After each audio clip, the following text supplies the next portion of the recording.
What is up, everyone? We are back. It is the first week of the Alpha Dog Experience, NFL edition in a couple weeks, and we are super stoked to be with you guys. We have our resident co-host, Corey Covers here. Y'all know him as an ESPN Plus announcer. He is in a hotel making time for us this week. We appreciate you getting on. And who you may not know is Dustin Saracini from Oddspedia, one of the sharpest minds out there. Make sure you guys give him a follow. Whoa, excuse me. Well, boys, welcome to Week 11. I'm excited to dive in. Corey, as we always do, let's recap what we saw in Week 10. What were the big things that you saw in Week 10, the biggest events that happened? Yeah, obviously Joe Burrow out for the year with that torn ligament in his wrist. That's a huge blow. I don't know if the Bengals have a chance at making the playoffs now with that injury. That is a big blow for Cincinnati, who had a lot of, inspiration and aspirations to get to the playoffs. They were one of the favorites here in the AFC. Mark Andrews going down in that same game with a broken ankle. That's a big loss for Baltimore. A lot of injuries around the NFL, and you kind of expect that now. It's Week 11. It's certainly the grind, and that was some of the biggest takeaways I have. It's the AFC North and two of the biggest playmakers in that division going down. Yeah, I agree as well. A lot of crazy games this week. Dustin, take anything away from Week 10 before we hop into Week 1 of Week 11? I mean, aside from the defensive pass interference calls we see every single game, it feels like, man, every short throw, every off throw, just throw it up downfield. You're going to get a pass interference. You're going to get 30, 40 yards. It's actually starting to get insane. You saw it in the Bengals-Ravens game as well. Lamar missed this guy, I think, twice, and both of them ended up coming up with points. It's getting a little like they got to start doing something about this, don't they? I couldn't agree more. You see some phantom calls as well. The refereeing has been terrible, but we see that every year in the NFL, and that's what we have to expect. So standard stuff there. Boys, we have over 50 here. Everyone's looking for the picks. Y'all ready to dive into our first breakdown of the week? Let's do it. Corey, start us off. First game of the week. We have the Chargers and the Packers. Chargers coming in -3. What do you think of this one? Yeah, I think I'm leaning on the over here in this one. It's at 43.5. Jordan Love looked a lot better last week against the Steelers, making some good throws. This Chargers secondary and defense, they are a sieve. I think it's going to be pretty warm in Green Bay, so I'm not worried about cold weather in this one. I think that this one could probably soar over 43.5. Justin Herbert's going to do his thing. He's going to sling the football. And if Jordan Love can make the connections downfield like we saw in that Steelers game, and they get Aaron Jones involved like they talked about and did so against Pittsburgh, you get the ball in your best playmaker's hands. I like the over in this one. I like that. I like it. Dustin, what are you thinking? Yeah, I was thinking the over as well. I'm also thinking some type of Eckler prop, probably over rushing, maybe over total yards. I mean, the Green Bay defense is just absolutely atrocious. 27th ranked in rushing defense. They give up 133 yards against per game. They're kind of banged up. They're 23rd in defensive DVOA. So if anything, I think the over is the play, and I like an Eckler prop, probably over rushing, maybe over total yards. Man, Eckler, since coming back from his injury each week, just seems like he's getting better, doesn't he? The ankle's getting stronger, and he seems to be producing every game now. The first couple games he was back, Joe Kelly was getting a lot of the red zone targets, so I do think Eckler's going to have a much better game here. He seems to keep picking up as the season's going on.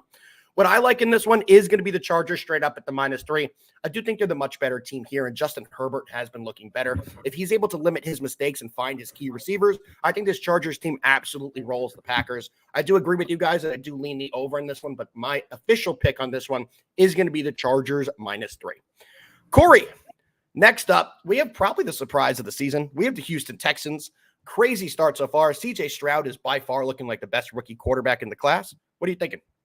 Yeah, I'm leaning Houston here at home -6. What you said with the Chargers being the better team in that first game, the Texans are the better team here against Arizona. CJ Stroud is going to be a problem in the AFC. I mean, this kid is absolutely slinging it, should be the front runner, and probably has already won Rookie of the Year on the offensive side in the AFC. I mean, he is just absolutely balling out. And this Cardinals secondary is not good at all. There's a lot of holes. So I think the weapons for the Texans, including Tank Dell, Nico Collins, Noah Brown, who has had quite the emergence, I think they can have an absolute field day. And I also don't know what Arizona is trying to do. I like that they're playing Kyler Murray because Kyler Murray is an exciting quarterback to watch, but are they tanking for Caleb Williams possibly, or just that #1 overall pick? What are they exactly doing in Arizona? I like Houston at home on the turf. I'm going to take the better team here with the points against them.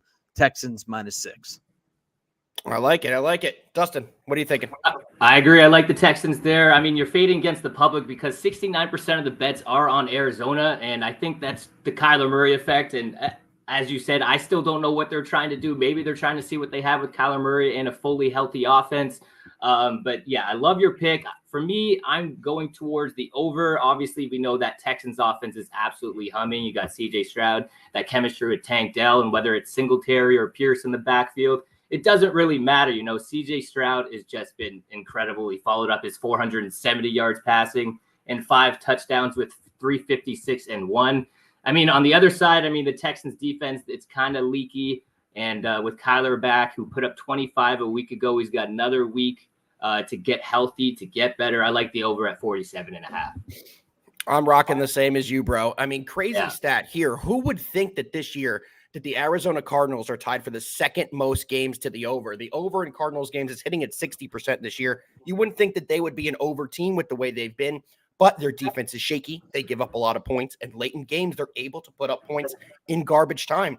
To me, I agree with what Corey's saying as well. What are the Cardinals really doing?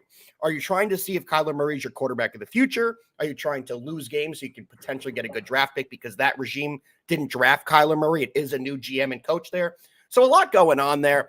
I'm not a big fan of the Cardinals going forward, but I do think the over is the play here, and we can get that at 48.5 currently. That's exactly what I'm playing. We are absolutely flying, guys. One of my favorite games on the slate is the next one we have. We have the Steelers. We have the Browns. The Steelers haven't outgained an opponent all year. It's kind of crazy. They get outgained every single game, and every single game it seems like they're winning. They're 6-3. They're producing. Going up against a Browns team that has no Deshaun Watson. That offense has extremely been struggling.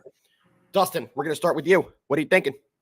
I mean, you said it. I have no idea how the Steelers are 6-3. You see their team on paper, you got to say that's a 3-6 team, but they just take advantage and they capitalize, man.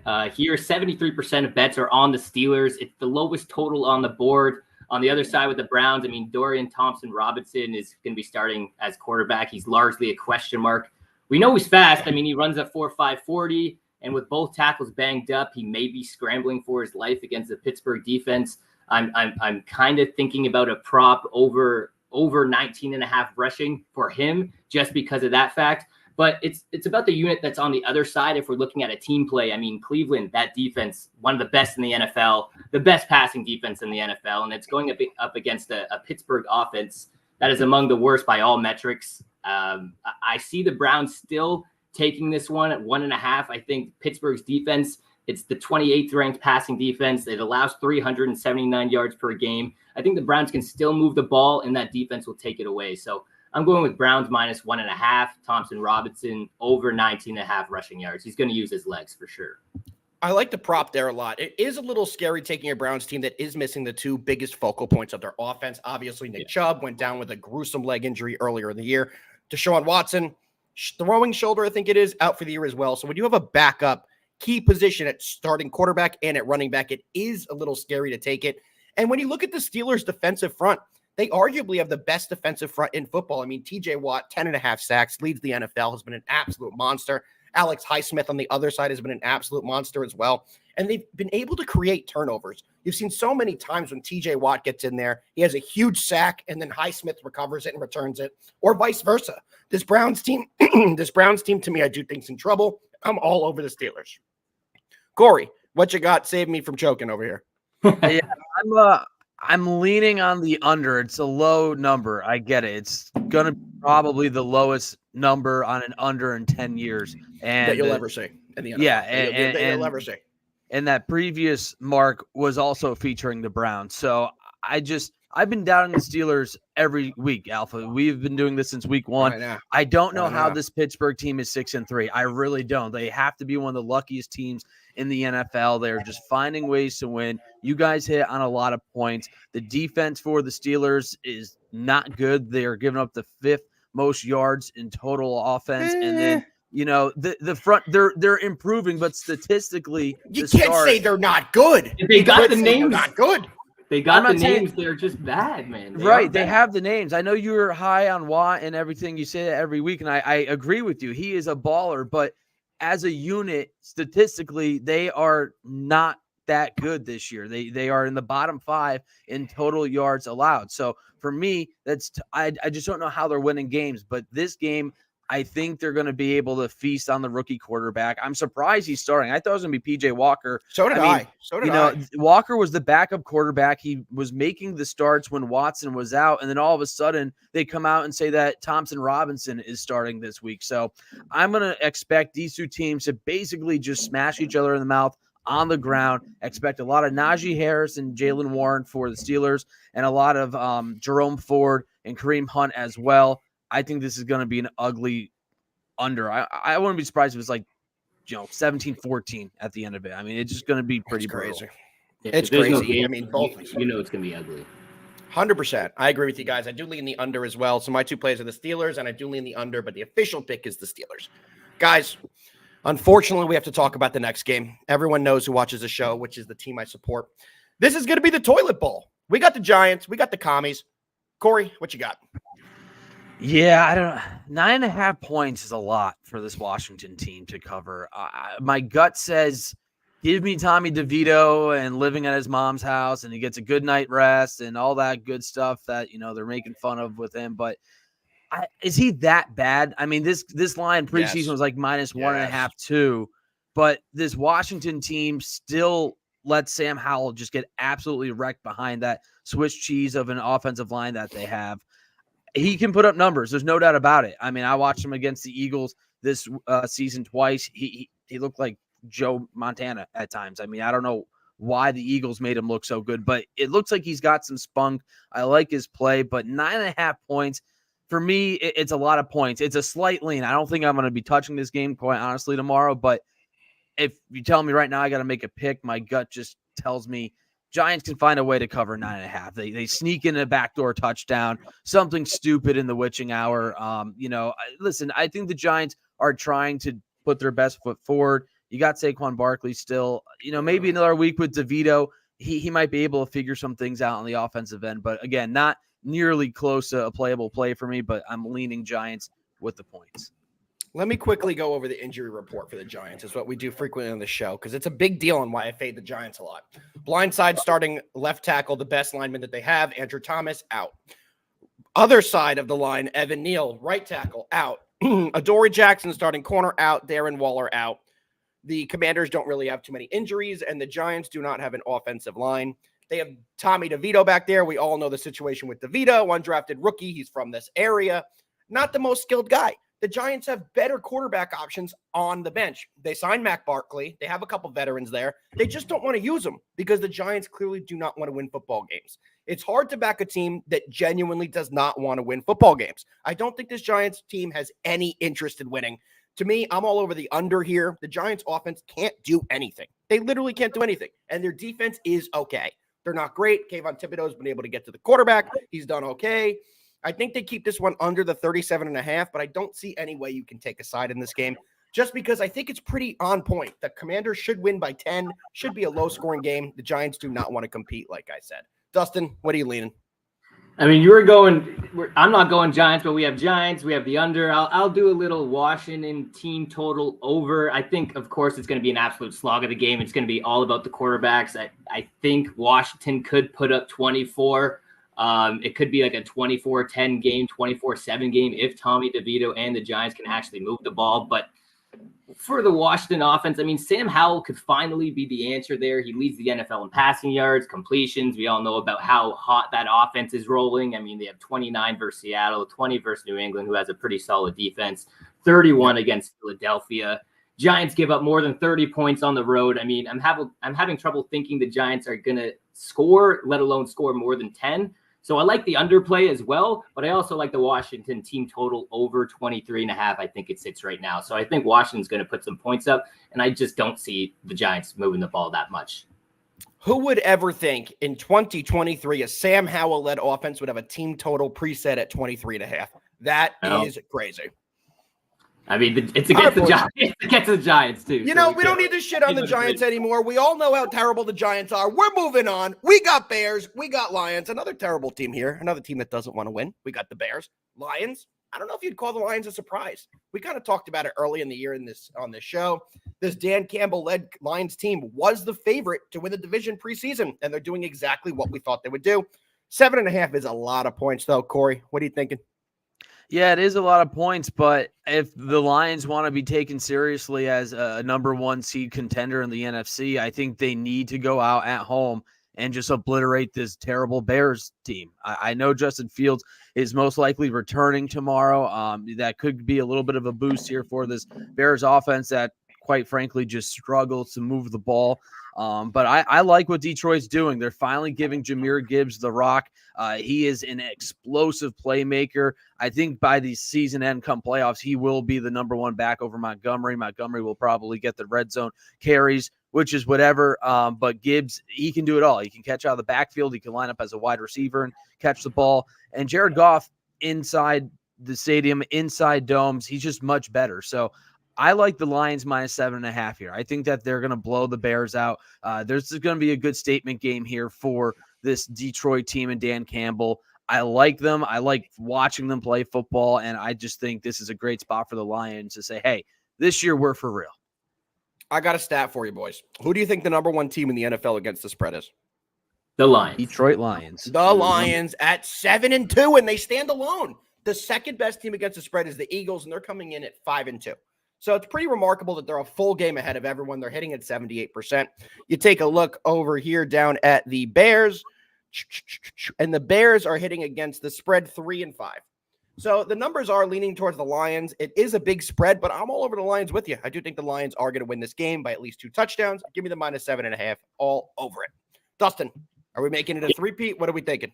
I'm with you guys. I'm sprinkling on the Lions minus 7.5. I mean, they are the best team against the spread in the NFL. 75% of the bets are also on the Lions. I mean, let's all just ride with the public here. I also like the over 47.5 just because we all know how good the Detroit offense is. But Justin Fields is back. That coincides with Detroit's defense that's given up 90 points over their last 3 games.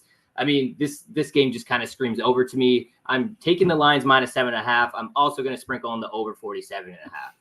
I love that overplay. Last week, I believe Corey was on this with me as well. The Lions and the Chargers. What was it? Over 48. It didn't matter. It was at like 65 in the third quarter. I could definitely see something here. And to back up your overplay, shockingly, Chicago is the second best team in the league to the over. So all the different stats are pointing that direction. I love that play. Let's keep it moving. This one, not as exciting of a game. Bigger spread here, but we cover most of the game, so we had to get it in. Bucks, 49ers. 49ers are 11.5-point favorite here. I'll start this one off. We have not started with me yet this time. And guys, I'm all over the 49ers here. I'm also sprinkling on Christian McCaffrey to score 2 or more touchdowns. We all know he did not score his touchdown last week to break the record, but I do believe in this one, they will be getting him the ball and he's going to come back with a vengeance. You can get that at plus 300. So there's good value there. That's why I'm taking that. And I do think we see a strong game out of the 49ers. Their defense keeps getting better. They added some pieces at the trade deadline, and those pieces are getting acclimated. I am all over them in this spot. Dustin, let's go to you. What do you got in the Bucks Niners? I love it. I love your play. 85% of the bets are on the Niners. I think that's almost the biggest amount of percent from the public on a team other than the Dolphins, which I believe are 91%. But I love that play. I'm actually going to go with another prop here. We know Tampa is an absolute against the spread darling this year. I think they're 6-3 against the spread. So I'm scared with that amount of points to take San Francisco. I'm going to take Brock Purdy over 249.5 passing yards. I mean, he's going up against the 6th best rushing defense, which implies kind of Tampa can keep this one close. But it's their secondary. Tampa's secondary is the 2nd worst passing defense in the NFL. They give up 266 yards passing per game. I love your play, but I'm going to go with the prop. I'm going Brock Purdy over 249 passing. I love it. Gore, what you got? Yeah, I'm with you, Alpha. I think the Niners are getting back to the juggernaut status that we thought they were going to be this season. After they lost those 3 straight games, everybody was questioning, hey, what's going on? Well, they go out, they get Chase Young, they make some more moves to bolster up the defense, and they're healthy on offense. The Niners are 13-2 against the spread in their past 15 games as home favorites. So I think that they are going to just roll over this Buccaneers team just like they did against the Jags. I like their team total over 27.5 points. They're looking to also continue a pretty crazy streak of going for their 7th 30-point game this season. It would be their most through the 10 games since joining the league back in 1950. So this offense likes to put up points. We know Kyle Shanahan will do whatever he can to score. I mean, he put CMC out as a wide receiver to try and continue that touchdown streak. He fell 2 yards shy. I absolutely love your 2 touchdown prop, Alpha. I think he is going to get the ball, and he's going to be a little pissed off that he didn't get into the end zone in an absolute rout against Jacksonville. So I'm right with you on both picks. I don't know. I traded him in fantasy, and I was hoping he got in because I'm like, yes, like first week with him, he keeps the streak alive. I threw money on him to score, and it didn't happen in a 34-3 win. So I think he comes out with a vengeance. Yep. I agree with you there. But crazy. That's how the football gods work sometimes. So hopefully the football gods will repay us with a 2 touchdown plus hit this week. Guys, a crazy game here. Jets, Bills. The Bills are coming in -7, which to me is crazy. We all saw the opening game of the year. Aaron Rodgers went down in their first matchup. Jets rallied. They were able to win. The Bills are not scaring anyone, though. Like, the best recipe for this Jets offense to get rolling is probably this Bills defense. Let Breece Hall run the ball 45 times this game. Limit the mistakes that Zach Wilson can make. And I think they got a shot. Dustin, what do you think? No, I absolutely agree. I know you wrote something up for Oddspedia for your value plays that has the Jets money line, and I could see the Jets winning. The Bills' 2-game losing streak has just been ugly. I don't know how you have 12 men on the field and lose that game against Denver. That is just absolutely ridiculous. If I'm part of Bills Mafia right now, I don't know. I don't know what I'm doing. Walking out the door, not watching the game for the rest of the season because that was just ugly. I mean, it is their first game after the Ken Dorsey firing against the team they already lost to in week 1. But I do like the Jets money line here. I mean, Josh Allen, we all know, of course, leads the NFL in turnovers. He's going against the Jets defense that is arguably the best in the NFL. Let's not get that twisted. And on the other side, the Jets offense is kind of bad themselves, 8 TDs in 9 games, but I do believe that Jets defense, like it's done all season long, will keep the Jets in this game. So I like the Jets money line for a massive value play, but I also like the under 39.5. I love that. I love that. I like the Jets in this spot. I am officially going to take the +7 as my pick here. I am sprinkling on the money line. Guys, yet again, we are brought to you by Oddspedia. You see the logo over here. You see it in Dustin's camera. Best sports content there. I'm one of the lead sports writers there. If you want all my different write-up picks, check out Oddspedia. You can get all my different write-ups there, and I have a big one on this Jets-Bills game. But not to give too much away, I absolutely love the Jets at the +7. Corey, what are you thinking? Yeah, I'm with you. This Bills team, I can't back them. They're 0-6 against the spread in their past 5 games, 0-5 in their past 4 games as a favorite, and they just don't cover at home in the last 4 games. So how are the Jets, after seeing what the Bills did against Denver, getting 7 points? Give me the Jets all day in this one. And maybe a hot take here, fellas. When are we going to start saying that Josh Allen isn't as good as we think he is? The dude is a turnover machine. Yeah, he's got a bazooka for a right arm. Yes, he thinks he can make any throw on the field, but guess what? He throws the ball to the other teams way too many times. I think it's actually laughable that they fired their offensive coordinator after that game because they turned the ball over 4 times. What's the OC supposed to do? And they were still in it. Turned the ball over 4 times. Absolutely. They had to do something. Without a doubt. And I agree. I just think it's laughable that, it's always the coach's fault, no matter what. And I just think that's unfair. It is what it is. That's how it goes. But listen, I am off the Josh Allen bandwagon, the train, whatever it is. It's left the station and I didn't get on because this dude is struggling right now. I'm all over the Jets. I think it's one of my favorite plays of the week.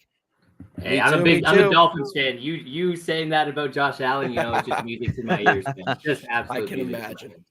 I can imagine. Boys, next game, we have a small line. Should be a decent game. We got the Sea Chickens versus the Rams. Dustin, what you got?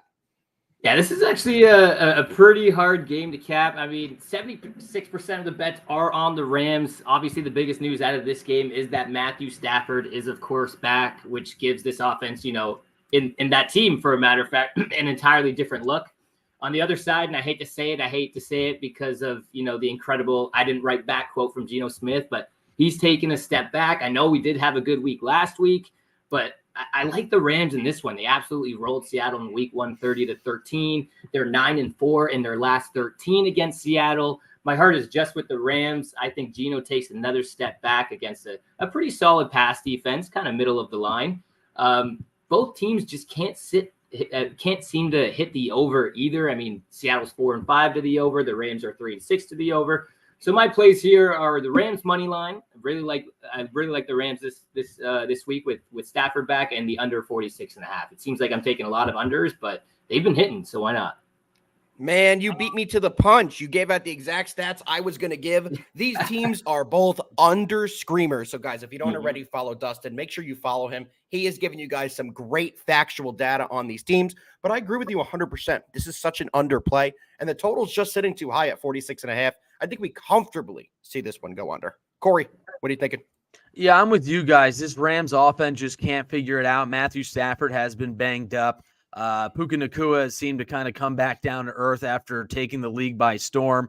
And the Seattle team, Geno Smith just isn't the same Geno Smith from a year ago. It's a divisional game, and I'm with you guys. The spread is too small. I don't see value there. The money line is it's basically even money, so it's a coin flip for me. So I like the best edge being the under in this one as well. I agree. Boys, we have 2 games left. We're on a great pace. Let's keep it flying. We have the Sunday night game, Vikings, Broncos. Personally, I think the wrong team's favorite. Dustin, what you got? Yeah, this is another one of those games where you're just like, it's a coin flip. It's 50-50. I mean, 52% of bets are on the Vikings. That's pretty much, 50-50 split. Nobody knows how to play this one. But for me, I'm kind of falling back on a trend here. I love Dobbs. I mean, no stress. He navigates the pocket, goes through his reads like some of the top quarterbacks we see in the league today. He does it all on short notice too, which is incredible. I mean, he's taking that Minnesota team who was just their whole season was done when Kirk Cousins went down, but now all of a sudden they're talking playoffs, they're talking deep runs. Who really knows what Josh Dobbs can do with Minnesota? I mean, those Vikings are on a 5-game straight up and against the spread win streak. I do think their strength of schedule has something to do with that, though. They've only beaten Carolina, Chicago, Green Bay, Atlanta, and then the Broncos on the other side have beaten KC and Buffalo. It's going to be a very tight one. It's going to be a very, very tight one. I don't know how Denver has done the things that they've done this year, but they're kind of rolling. But I think I'm going to sprinkle because of that, I'm going to sprinkle the Broncos -2.5. Their defense has just been incredible. They've held the Chiefs to 9 and 19 points, the Bills to just 22. I mean, they probably should have lost that last game. Let's be serious. But they've actually, they've done their job. They've done their job. I know you're going to take the Vikings, so I'm going to take the Broncos over here -2.5. And for a few other reasons, I will also sprinkle the under on this one, 42.5, just because the defenses have been great. And that's where we're going this week. I love it. Guys, just know if any game in the NFL goes under this week, Dustin just cashed. I win. This one, guys, let me tell you something about Josh Dobbs. This guy, wherever you put him, has been a star. And not a superstar, but he's been a star. He can win games. He's getting the job done, and he's not making a lot of turnovers. I do have to say, Sean Payton is doing a great job with this Broncos team. I didn't think he was doing a great job early in the year. They gave up 373 points to the Dolphins in that one game. Their defense looked horrible for the first half of the year, but they're starting to get it together, and Sean Payton is a decent coach. It's good to see him start to turn the ship over there, but at the end of the day, I still think the Vikings are a better team. I think the Dobbs-led Vikings will do enough to win this outright. Give me the Vikings on the money line. A little bit of a dog play outright here, but I do think that they get it done. I do think the wrong team is favored. Corey, what you got before we go into Monday Night Football? Yeah, I agree. I was surprised to see that Minnesota was a dog in this one. It opened up as an even play. So I love what Josh Dobbs has been doing. He's clearly has a connection with TJ Hawkinson. They work out together in the offseason. Yep. And it's just been a cool story. It kind of reminds me of what Geno Smith did last year. Just you come back and you just have a hell of a year. And right now, Dobbs is balling out. How badly do the Cleveland Browns wish they kept Josh Dobbs before the season? I mean, this is an absolute great story. I like the Vikings here, and they're also very good on the road against the spread this season. They're 4-0-1 against the spread in road games this season. I think this might be a little bit of an overreaction from the Broncos win against Buffalo with this line being the way it is. So do I. So I like what Dustin said about Denver. I like that Sean Payton, it looks like they're turning it around. Payton's a great coach. Russell Wilson looks like he's starting to get a bit better, but I like the Vikings with the points here. I agree with you there. Boys, we have If made you're not it. on the dog You're still train, watching the show? 100%. You have to be. I mean, you can't not root for the guy either. He's just like, you see him play, you see the smile on his face. He's just someone you want to root for. Truthfully. Unbelievable, man. But boys, we have Corey's resident Eagles. We all know Corey's are Eagles, a Titans, a Giants, a Jets, whatever team there is Corey claims he's a fan of. This is one of those teams. Corey, what are your Eagles going to do against the Chiefs here? 2.5-point line. Chiefs are favored. What are you thinking? EAGLES, Eagles. You like that one, Alpha? Alpha, you got a new shtick, my man. You got me going, man. I want you to name more teams next week. I think you can beat the 7 teams that you made up that I root for. I think I could.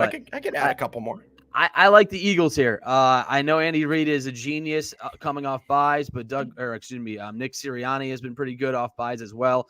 Jalen Hurts shed his knee brace, so it sounds like he's going to have more flexibility and more mobility, which could be absolutely huge. And I just think the Eagles have circled this game since they lost in the Super Bowl. I don't like the Chiefs offense. They're winning it with the defense this year, which is good to see if you're a Chiefs fan. But I think if you're a Kansas City fan, you have to be a little nervous about how this offense has been performing. Luckily, you have the best quarterback of our generation with Patrick Mahomes right now. I mean, he can basically work with everything. So it does work. But with this small spread, I like the Eagles here because they have a lot more to play for. They need to keep pace and hold on to that number 1 seed in the NFC. I think coming off the bye, Jalen Hurts getting healthier. I know they don't have Dallas Goedert, but they're going to find ways to win without him. They did it last year. I like the Eagles plus 2.5 in Arrowhead. Man, I couldn't agree more, but I also like the over in this spot. So I'm kind of in between still. We still have a couple days to decide. Just going to be honest, I'm not fully decided here. The total just looks low at 45.5. I thought this game would be closer to a 50, maybe a 51.5 line, but it's at 45.5. And I also think the Eagles have a good shot here. So as of now, Eagles plus 2.5, I'd buy it up to plus 3 at minus 120 because it is at a minus 105 line. So for 15 cents, I'd rather buy it to plus 3. But I also really do like the over 45.5. We both know what these teams are about. The Eagles, they've been great on offense. They've been getting it down the field, but they've been giving up a lot of points this year. On the other side, the Chiefs have been giving up a lot of points too, and Patrick Mahomes is still Patrick Mahomes. He can still get them back in any game. So still torn, but I definitely lean the plus 3 if you buy the hook, as well as the over 45.5. Dustin, close us out on our final recap. What do you think? Well, you guys are both going Eagles, so, I have to go the Chiefs. I mean, the public's all over the Eagles. I mean, they have that revenge game. They have all of that mindset going into it, but KC is just doing it differently this year. I mean, you talked about it. KC defense has been among the best in the NFL. Only 2 teams have scored more than 20 against them, Detroit and somehow the Broncos. They're 4th in total defense.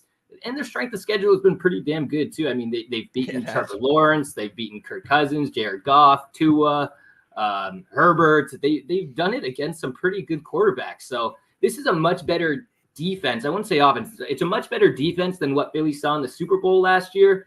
And Philly is 1-5 straight up and against the spread when getting points in prime time. The Chiefs are 16-4 straight up, 15-5 when favored by 3.5 or less. Hat tip to Matt Jacob there, another solid Oddspedia writer. The Chiefs are coming off a bye as well. Andy Reid is an absolute stud coming off the bye. So with all that said, I'm going Chiefs minus 2.5. I have to say something different just because everyone's going Eagles. We'll go Chiefs. We'll go Chiefs. I like Dustin it. dropping the absolute We'll knowledge Chiefs. for y'all. Guys, if you don't follow Dustin, I know I've said it a bunch of times. He's one of the sharpest minds in the NFL. Make sure you check him out. Him and I are both always on Oddspedia. We both are writing for them. We are also representing them. Make sure to check them out. Corey, tell us what you got on the slate today. Let everyone know. Corey is on a trip for ESPN+. He is doing some announcing today. I believe some women's volleyball. What do you got going on today before we get out of here? Yeah, today I'm off right now. We had 2 awesome matches. Last night we had Navy and Colgate, and then Army and American University in the Patriot League. A really good conference, both academically and athletically. Some of the brightest student athletes in the country. Tomorrow we got the championship match, so looking forward to that. And then going to wind down a little bit, watch some football, enjoy some college hoops and college football today. There we go. Just take in whatever Hamilton, New York has to offer. Whew, I hope you enjoy Hamilton, New York, wherever the hell that is. Boys, before I end the show, does anyone have a college football lock for the people? We still have people in here. Anyone have a college football play besides Rutgers to beat Penn State outright? Go ahead. There's Do you none. have one? Very good. Very good. I'm going to hit the music, do this thing real here. Watch this. Guys, we will be back. I appreciate everyone for tuning in. It's been a fun episode. Especially appreciate Dustin. Check him out. You see where his ad is below, at Dustin Saracini. Really appreciate you checking in. Corey, I appreciate you to the most that I can. You already know that. Yeah, I get We'll it. be It wasn't back that next fun. week. We will appreciate you guys. Peace.